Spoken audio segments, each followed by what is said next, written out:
Serramenti Fratelli Botter, specialisti nella produzione e sostituzione di serramenti in legno e PVC. Ancora una residua instabilità su alcuni settori, in altri invece andrà meglio. Scopriamo in quali.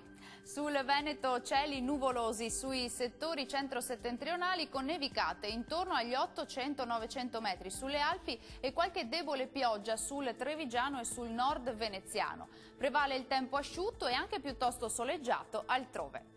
Diamo uno sguardo alle temperature, le massime sono previste intorno ai 9-14 gradi, minime intorno ai 5 e 7 gradi circa. Andiamo a vedere invece che tempo farà sul territorio del Friuli Venezia Giulia.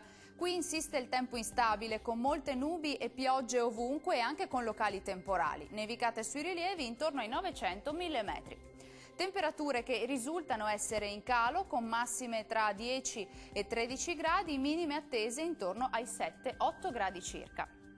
Andiamo ora a vedere che tempo farà sul Trentino Alto Adige. Sarà ancora una giornata con cielo molto nuvoloso e piogge frequenti. Saranno possibili anche nevicate sotto i 1000 metri. Temperature massime attese intorno ai 6-8 gradi, valori notturni previsti sui 3-4 gradi circa.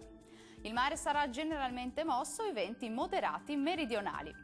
Questo aggiornamento è giunto al termine, arrivederci.